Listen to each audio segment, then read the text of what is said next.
What's up guys, my name is Ace, and we're finally going to be getting into some Blackout content here on the channel. And today, what I'm going to be doing is going through a comprehensive guide of all of the specialist missions. So this is to get your specialist characters from multiplayer. In order to unlock them permanently for Blackout, you have to complete a specialist mission for each one of them. And today, I'm going to be going over exactly what all of those missions are, as well as providing a few tips along the way. So the first important thing to note with this, for anybody that doesn't know, in order to get these missions activated for the game that you're currently playing, you have to find a specific item relating to that specialist character. So it's not like these challenges are just activated 100% of the time and then you just go into a match and you complete it. You have to actually find these items first and then complete the checklist for these items. Now, most of these items are found in either supply caches, which are those boxes that you find randomly spawning in the map, not the ones that drop from the plane, but the ones that are just spawning in certain areas, as well as supply drops, which are those ones that drop from the planes. So the first thing I'm going to be doing in this video is going through what I feel are the most effective strategies for finding these supply caches, because oftentimes that's half the battle, is finding these items in the first place in order to activate that challenge. If you guys aren't interested in seeing this part, or if there's a specific specialist you want to skip to, I will do my best to remember to put timestamps either in the description or in a pinned comment down below. But let's talk about these supply caches. These can be really difficult to find at times, but if you know what you're looking for and you start to get a really good feel for the map, you'll at least find certain areas that you want to be checking as much as possible, and these places may or may not spawn a supply cache. Keep in mind, every game is randomized when it comes to these supply caches, so I can't tell you with absolute certainty there is going to be a supply cache in a certain area, but some of them seem to be spawning with higher frequency than others. The best example I have for you guys, and this one seems to be the most consistent supply cache that I've found, is right in the middle of Fracking Tower underground. So in the bunker there, you can either open those doors up by hitting the button on the catwalk in order to get into the bunker, or you can just go around the long way. But once you get down into the bunker underneath Fracking Tower, there is almost always a supply cache there. Actually, from what I can remember, every game I've ever checked for a supply cache here, I'm pretty sure it's been there. So this one is a very high frequency spawn. So if you guys are just looking for that quick supply cache at the beginning to potentially get one of these challenges activated, I would highly encourage you guys to land Fracking Tower. Another great example of a high spawn rate for supply caches is actually at the cargo area. If you land at cargo, around the ship area in the water, there are 3 buoys, 2 towards the front of the ship and 1 at the rear of the ship. If you dive underwater underneath these buoys, each one of them has a spawn location for a supply cache. And in my experience, every game I've checked, there has been a supply cache under one of these 3 buoys.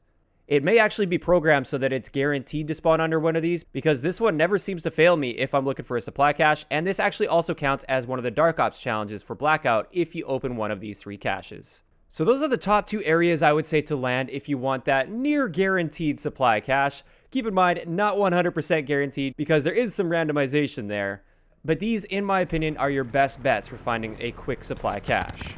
Now, throughout mid-game, the best places to look for supply caches are buildings that have this kind of a garage door. There are tons of small sheds that have this kind of door. These ones frequently will spawn those supply caches. Also, there's the larger ones in the turbine area. Those will also often have supply caches. And also the little garages next to gas stations, these also seem to spawn those supply caches relatively often. Now, of course, these aren't the only places that you can find these supply caches. These are just the things that you really want to be keeping an eye out for because they seem to have the highest spawn frequency in them. So that's how to get those supply caches at least a little bit more effectively. Of course, as you learn the map, you'll learn some other spots where supply caches spawn. There are several other spots that I'm aware of, but they don't seem to be super high frequency. But that should at least get you on your feet when it comes to finding those supply caches.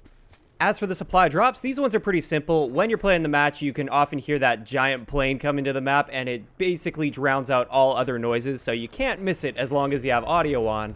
When you hear that plane, keep an eye on it and it will drop a supply drop at some point along its flight path. If you can get to this supply drop and open it, oftentimes it will have one of these specialist mission items. The big thing with these though is you may or may not have competition when you get to that supply drop. So just be very careful when you approach it. Sometimes you'll have people that just camp those, or you'll just have people going directly for them and you might clash with them at some point on your way to that drop. So hopefully that will help you guys activate some of these specialist mission challenges. Now let's get into each one of these specialist items and their missions. I'm going to rank this from what I feel is easiest to most difficult. First up, we have Ajax. Ajax is probably the easiest one. Essentially, when you loot enemy players' body bags, It appears that this is random, but sometimes there will be an armor plate. This armor plate is the item you need for Ajax, but you actually need to collect 3 of them. In my experience, once you find one of those armor plates and pick it up, pretty much every other body bag you search after that will end up having an armor plate.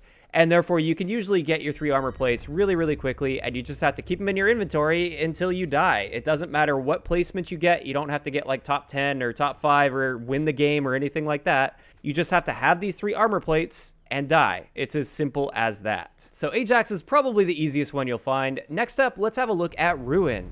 Ruin's item is a set of punching mitts. Now, these mitts do not spawn in supply caches or supply drops or in body bags or anything like that. They actually spawn in set locations around the map. These locations are the top of the crane on construction site, directly on top of the lighthouse, within the rafters of the turbine area, and finally on the rooftop of the asylum. Now, by far the easiest way to do this is just to keep landing on the rooftop of asylum right in this location here. This is where the mitts will spawn. Just keep landing there and going for those mitts, because the other areas are extremely difficult to land directly on top of, and if you miss that on the initial drop, then you're going to have to find a grapple gun in order to get up there. So instead of messing around with that, just keep landing on the rooftop of the asylum and try and beat everybody to these punching mitts. Once you get them, all you have to do is get a close range kill in the game and then die with these mitts in your inventory. So this one is, again, very simple. Once you get those mitts on top of Asylum, get a kill within roughly the same room. I don't know exactly what they classify as a close range kill, but it doesn't have to be a melee kill. It doesn't even have to be like right at point blank range. You just have to be basically within the same room based on my experience with this. And that's it. It's quite simple to get Ruin, in my opinion. As long as you just keep dropping Asylum, eventually you'll get those mitts and get it done. This brings us to the next one, and this is Torque. Torque is fairly easy. All you have to do is find a supply drop, so not a supply cache, but a supply drop. And if you get the right supply drop, it will come with a note from Torque, which is the item that you have to pick up. It will also come with 2 razor wires and a barricade. The challenge in this note from Torque is you have to deploy 2 razor wires and 1 barricade, and then you have to reach a certain placement. Now this placement, just like with any of the challenges that rely on a certain placement, it will scale depending on whether or not you're playing solo, duos, or quads. If you're playing solo, you just have to place in the top 30. If you're playing duos, you have to place in the top 7. And finally, if you're playing quads, your squad has to place top 5. Now keep in mind, if you're playing duos or quads and you die with this item in your inventory, but your squad still carries on and manages to get that placement, you will still get Torque. So you don't necessarily have to stay alive until that placement, your squad just has to place that high. And that's pretty much it. Just like with all the items, you do have to die with this item in your inventory after placing your barricade and your 2 razor wires. So I'd recommend once you get the supply drop open, just quickly drop that barricade and razor wires just so you get those items checked off right away. And then just continue playing on the match and try and get that placement. Camp if you have to. I mean, it's a one-time thing to get a permanent skin, so I would totally forgive you if you just wanted to go camp in a bathroom or something in order to get that placement. But that's all you have to do in order to get Torque. This brings us to Recon, and his item is I-Ching coins. Now this item seems to be found within supply caches as well as supply drops. Also, you could potentially find it on an enemy player, assuming they have picked it up at some point. And with this, all you have to do is avoid collapse damage, so you can't take any collapse damage after you have picked these up. If you take collapse damage before you pick these up, that's totally fine based on reports that I've seen. But just avoid the collapse or the storm, and then you have to place top 30 in solos, top 15 in duos, or top 7 in quads. Moving on to the next one, this one is Firebreak, and with Firebreak you have to find a burned doll. Now these burned dolls are found in supply caches, so keep going for those supply caches and you'll eventually get a burned doll. And with this one, what you have to do is get a kill, or you can finish a person that's already downed using fire. And the easiest way to do this is obviously with a Molotov, and this is best done actually, I find, in either duos or quads, because in solo you can't just down a player with bullets and then finish him off with fire. He just immediately dies. You have to actually kill him with the fire, which is a bit more difficult to do than just finish somebody off that's already crawling around on their hands and knees with a Molotov. So once you do that, once you finish off a player with fire, you just have to die with the burned doll in your inventory, no placement required. So this one is relatively easy, but it does require you to also find some form of fire damage, like a Molotov cocktail. And then you also have to get yourself in a situation where you're able to finish somebody off with it. Next up, we have Nomad, and Nomad can be a little bit challenging because it's not really something that's in your hands. With this, you have to find Juno's tags, which are found once again in those supply caches. Then you have to kill 3 specialist enemies, so 3 enemies that are using one of the specialist character skins. And then you just have to die with this in your inventory, no placement required. Now, the difficult part about this one is you don't know which enemies you're going to be running into. If you just get unlucky and you're running into enemies that aren't running these specialist characters, then you're kind of out of luck with this one. And therefore, I don't really have too many tips for this, aside from once you get Juno's tag, just try and play it smart and hope for the best. Hope that you happen to be running into people that are using those specialist character skins. This brings us to Battery, and with Battery, we have to find a war machine, which are found within supply drops, not supply caches, but supply drops. And of course, you could also pick this up off an enemy if they happen to die with the war machine in their inventory. And with this, you have to kill 2 enemies with the war machines, and keep in mind, this has to actually be finishing the enemy player off. It doesn't count if you just down them. You have to finish them with the war machine, and then you have to finish the match with the war machine in your inventory. Now, for this one, I actually prefer playing solos for this, because when you kill an enemy player, they instantly go down. You don't have to waste another shot to finish them off, and you are very limited with the number of shots you get with the war machine.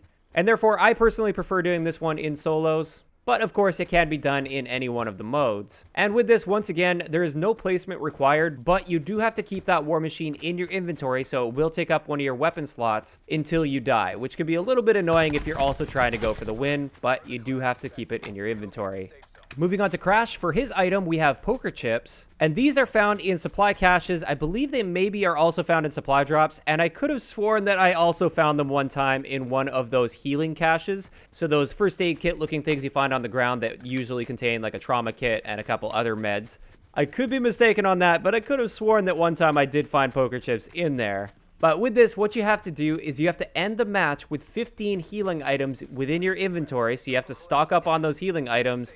And you also have to place top 15 in solos, top 8 in duos, or top 3 in quads. So this one is actually a little bit on the difficult side because you have to get a pretty decently high placement, and you have to also maintain all those heals in your inventory. Now, if you're a relatively aggressive player and you're looting enemies as you go, this one won't be too difficult because you'll be able to just keep looting everybody's meds as you keep getting kills, which will give you enough meds that you can still be using meds to heal yourself and continue on with your placement while also still maintaining 15 in your inventory. So that's how I'd recommend approaching it, is just try to loot all the bodies of people you kill, and of course try and get that really good placement. But just keep an eye on the number of healing items you're using, and of course, first aids are going to be the easiest because you can stack 10 of those. So that's Crash. Now let's get into Seraph. And Seraph is a really challenging one, at least in the game's current state, because a lot of people are going for this. And with this, what you have to do is get the Annihilator. That's the item that you need for Seraph. And the Annihilator is actually found in a box in the firing range. So if you go to this location right here, sometimes there will be a box, sometimes there won't. This is randomized, so it can't even be completed every single game. But if there's a box there, you have to pick up a pistol, and you need to use a pistol for this. All you have to do is shoot the gray target that is directly in front of the box. If the box doesn't spawn, that target won't spawn either, but every time the box spawns, that target should also spawn. If you shoot that target with a pistol, the box will open, you can pick up the Annihilator. Then what you have to do is you have to kill one enemy with the Annihilator, and you also have to get a certain placement. Now, this placement appears to be glitched. I've had a few people tweet me about this. I've seen it in a couple comments and on Reddit as well. But it says for solos you need to get top 5. It turns out that people are still getting it within the top 15 placement. So I believe for solos it is top 15, and for duos it is top 5.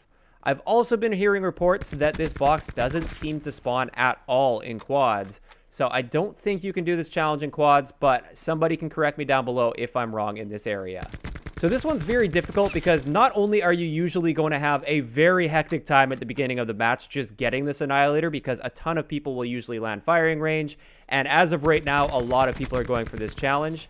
So you're going to have a lot of competition just staying alive and getting the gun. But once you get it and you get your kill, now you also have to survive until the end game, which can be very difficult, especially when you've landed right in the middle of firing range. So that's why I saved this one towards the end, because it's one of the most difficult ones, but it isn't the most difficult specialist challenge. This one is reserved for Prophet. Now with Prophet, the item that you need is his ocular prosthetic, And this item is only found in supply drops or off of enemies that have picked it up off a supply drop. You can also get his prosthetic through that. And the challenges for this is you have to have 3 perks active and win the game. And keep in mind, these 3 perks have to be active at the time that you win the game. So you can't just activate 3 perks as soon as you pick this up, and then they all wear off, and then you later down the road end up winning the game. You have to have 3 perks active while winning the game, which is an extremely difficult challenge, because it's hard enough to get a win in this game, let alone finding this item, getting 3 perks, activating those perks at the right time so they don't wear off before you win, and winning the game. Now, personally, I find this one is best to do if you happen to have a very confident squad. That's mainly just because I feel squad wins are generally a lot easier than solo wins. But of course, with this, keep in mind, you have to be alive at the end when you get the victory. So it's not just your squad that has to get the win. You have to be alive with those perks active when the victory happens. So by far, the most difficult specialist mission currently in this game is Profits. And with that, that finally covers up all of the 10 specialist missions within Blackout, as well as how to do them. I really hope that was helpful to you guys. I hope you guys learned something from this. And of course, I'd like to know in the comment section below, which specialist characters do you currently have unlocked in Blackout? If you enjoyed the video, a like rating is always appreciated. And don't forget to subscribe for more if you haven't already. I'll talk to you guys next time.